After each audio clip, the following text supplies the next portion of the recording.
नैना रुद्र से बोलती है, भैया भाभी को कॉल लगाओ ना, मुझे उनसे बात करनी है, उनकी आवाज सुननी है, मुझे बहुत बुरा लग रहा है। रुद्र नैना की बात सुनकर श्रेया को कॉल लगाता है, पर दूसरी तरफ से शान की आवाज आती है। हेलो। शान की आवाज सुनकर रुद्र की आंखें छोटी हो जाती है। शान की आवाज सुनकर रुद्र उससे बोलता है, ये तो श्रेया का नंबर है ना, फिर श्रेया का मोबाइल तेरे पास क्या कर रहा है? शान रुद्र की बात सुनकर उसे गुस्से में जवाब देता है, पहले आप बताओ कि आप भाभी को कॉल क्यों कर रहे हो? रुद्र, श्रेया मेरी पत्नी है और मुझे उससे बात करनी है, मोबाइल दे उसे। शान, कल पार्टी में आपने इतना कुछ कहा भाभी को, उससे आपका मन नहीं भरा क्या? जो अब कॉल करके उन्हें बातें सुनाना चाहते हो? मैं भाभी को कॉल नहीं दूंगा। रुद्र, शान मेरी बात सुन, मुझे आपकी कोई बात नहीं सुननी है और दोबारा भाभी को कॉल करके उन्हें परेशान भी मत करना। इतना बोलकर शान गुस्से में कॉल कट कर देता है। रुद्र उसके कॉल रखते ही अपने मोबाइल की तरफ देखने लगता है। वो अपने मोबाइल को ऐसे घूर रहा था जैसे अपनी आंखों से ही मोबाइल को जलाकर भस्म कर देगा। नैना रुद्र से पूछती है, क्या हुआ भाई, भाभी ने आपसे बात नहीं की क्या?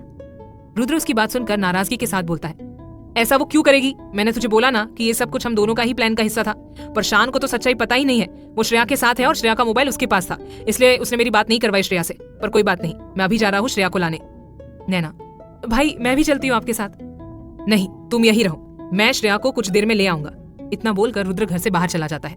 रुद्र अपनी कार से थोड़ी देर के बाद घर के पास पहुंचता है और फिर कार से उतरकर अंदर जाने लगता है। तभी वॉचमैन रुद्र को रोकते हुए बोलता है, सर मैडम तो घर पर नहीं है। रुद्र उसकी बात सुनकर हैरानी से बोलता है, क्या, कहाँ गई है वो? वॉचमैन, सर वो आपके छोटे भाई आए थे, मैडम उनके साथ ही कहीं बाहर गई है, बताकर नहीं गई वो लोग कहाँ जा रहे हैं। रुद्र ये सुनकर फिर से श्रेया को कॉल लगाने लगता है, पर अभी भी श्रेया का मोबाइल शान के पास ही था, जिस कारण शान बार बार उसका कॉल कट कर रहा था।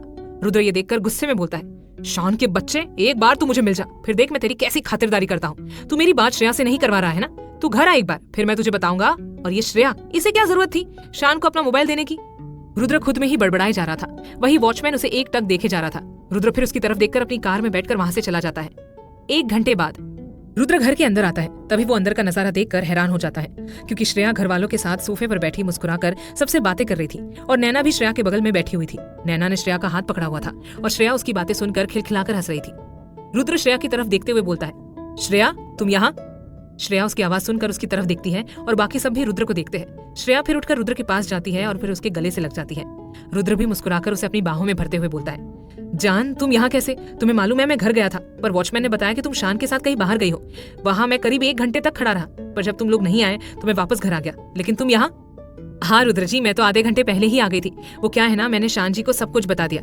जब सुबह आपका कॉल आया था ना और शान जी ने मेरी बात आपसे नहीं करवाई थी, तभी मैंने शान जी को सब कुछ बता दिया था। फिर शान जी मुझे यहाँ घर पर वापस ले आए। हम लोग तो आपका इंतजार कर रहे थे। नैना ने बताया कि आप मुझे लेने घर गए हैं। मैं भी आ रही थी, लेकिन माँ ने मुझे रोक दिया, ये बोलकर कि मैं वहाँ गई और आप यहाँ आ गए, तो इसलिए हम लोग आपका यही इंतजार करने लगे। रुद्र मुस्कुराकर शान की तरफ देखता है। शान उसके पास आकर बोलता है, भाई सॉरी, मैंने आप पर गुस्सा किया। नहीं शान, सॉरी मत बोल, क्योंकि मैं तुझसे बिल्कुल भी नाराज नहीं हूँ, बल्कि इस बात से खुश हूँ कि तू श्रेया की कितनी परवाह करता है। अगर कल को मैं कहीं चला भी गया तब भी मुझे श्रेया की चिंता नहीं होगी, क्योंकि तू होगा श्रेया का ध्यान रखने के लिए। श्रेया रुद्र की ये बात सुनकर उसके मुंह पर अपना हाथ रखते हुए बोलती है, रुद्र जी ऐसी बातें आप क्यों कर रहे हैं? कहाँ जा रहे हैं आप मुझे छोड़कर? मैं आपको कहीं जाने नहीं दूंगी। इतना बोलकर वो वापस उसके गले लग जाती है। रुद्र मुस्कुराकर प्यार से उसके बालों में हाथ फेरते हुए बोलता है, तुम्हें लगता है कि मैं तुम्हें कभी भी खुद से दूर जाने दूंगा? मैं कभी भी तुम्हें खुद से दूर नहीं जाने दूंगा, और ना ही मैं कभी तुमसे अलग होऊंगा। मैंने तो ऐसे ही बोल दिया था। आज बोल दिया, पर दोबारा मत बोलिएगा, वरना मैं आपसे नाराज हो जाऊंगी। रुद्र मुस्कुराकर उसके माथे पर किस करते हुए बोलता है, अच्छा बाबा सॉरी, अब से नहीं बोलूंगा। श्रेया भी मुस्कुरा देती है। आगे क्या होगा कहानी में जानने के लिए सुनिए अगला एपिसोड। हमारे चैनल को सब्सक्राइब करें और बेल आइकन दबाएं। शाम का समय। नैना अपने कमरे में लगातार चक्कर काट रही थी। उसे अंदर ही अंदर बहुत घबराहट महसूस हो रही थी, क्योंकि रौनक ने उसे पैसे लेकर मिलने बुलाया था, पर रुद्र के कहने पर वो रौनक के पास नहीं गई थी। रुद्र ने उसे कह दिया था कि उसे अब चिंता करने की जरूरत नहीं है, वो सब कुछ संभाल लेगा। पर फिर भी नैना के मन में कहीं न कहीं रौनक का डर बस चुका था। उसे इस बात का डर था कि कहीं रौनक उसकी तस्वीरें इंटरनेट पर न डाल दे। ये सब सोचकर वो लगातार अपने कमरे में चक्कर काट रही थी और बार बार घड़ी की तरफ देख रही थी। जैसे जैसे समय बीत रहा था, उसका डर बढ़ता ही जा रहा था। वो फिर जल्दी से अपना मोबाइल उठाकर रौनक को कॉल लगाने लगती है, पर वो ये देखकर हैरान हो जाती है कि रौनक का नंबर बंद आ रहा था। वो फिर श्रेया के कमरे के अंदर जाती है। श्रेया कमरे में बेड पर बैठी हुई थी और टीवी देख रही थी। नैना श्रेया के पास आकर उससे बोलती है, भाभी भैया कहाँ है? श्रेया, तुम्हारे भैया तो काम से बाहर गए हैं, उन्होंने कहा है कि वो रात तक घर आएंगे, पर तुम क्यों इतना चिंता कर रही हो? आओ बैठो मेरे पास, हम दोनों टीवी देखते हैं, देखो कितनी अच्छी मूवी आ रही है। नैना, नहीं भाभी, मुझे चिंता हो रही है, मुझे डर लग रहा है। श्रेया उसकी बात सुनकर उसका हाथ पकड़कर उसे अपने पास बिठाती है और बोलती है, किस बात का डर लग रहा है तुम्हें?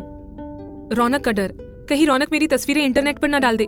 उसने मुझे पैसे लेकर अभी मिलने बुलाया था, पर भैया के बोलने से मैं नहीं गई उसके पास। मैंने उसको कॉल भी किया था, पर उसका कॉल नहीं लग रहा था। कहीं वो कुछ कर ना दे। श्रेया उसकी बात सुनकर उसके हाथ पर अपना हाथ रखकर उसे समझाते हुए बोलती है, देखो नैना, अब तुम्हें उस रौनक से डरने की जरूरत नहीं है। तुम सब कुछ अपने भैया पर छोड़ दो। तुम्हारे भैया है ना, वो कुछ भी गलत नहीं होने देंगे और उस रौनक को भी अच्छा सबक सिखाएंगे। वो अब तुम्हें कभी परेशान नहीं करेगा, देख लेना तुम। नैना, वो तो ठीक है भाभी, पर फिर भी मुझे घबराहट हो रही है। आप एक बार भैया को कॉल करो ना और उनसे पूछो कि वो कहाँ है। श्रेया नैना की ये बात सुनकर रुद्र को कॉल लगाने लगती है, पर रुद्र उसका कॉल नहीं उठा रहा था। श्रेया फिर नैना से बोलती है, रुद्र जी मेरा कॉल नहीं उठा रहे हैं, पर तुम चिंता मत करो, वो मेरा मिस्ड कॉल देखकर मुझे कॉल करेंगे जब वो फ्री हो जाएंगे। तो हो सकता है अभी वो किसी इंपॉर्टेंट मीटिंग में हो। नैना श्रेया की ये बात सुनकर अपना सर हाँ में हिला देती है। तभी अचानक से बाहर किसी की चीखने की आवाज सुनाई पड़ती है। नैना और श्रेया आवाज सुनकर एक दूसरे की तरफ देखती है और फिर तुरंत कमरे से बाहर निकलकर नीचे हॉल में आती है। घर के बाकी सभी सदस्य नीचे हॉल में आ जाते हैं। नीचे हॉल में शान खड़ा था और उसके सामने रौनक फर्श पर पड़ा हुआ था। रौनक को कई जगह चोटें लगी हुई थी। रौनक को ऐसे देखकर नैना हैरानी से शान की तरफ देखती है। तभी रुद्र भी अंदर आता है। रौनक रुद्र को देखकर तुरंत नैना के पास जाता है और उससे रिक्वेस्ट करते हुए बोलता है, नैना प्लीज मुझे अपने दोनों भाइयों से बचा लो, वरना ये दोनों मिलकर मुझे मार देंगे। मैं तुमसे वादा करता हूँ कि मैं अब कभी तुम्हें परेशान नहीं करूंगा। मुझसे बहुत बड़ी गलती हो गई। मैं ये भूल गया था कि तुम रुद्र प्रताप सिंह की बहन हो, इसलिए मैंने बहुत बड़ी गलती कर दी तुम्हें ब्लैकमेल करके।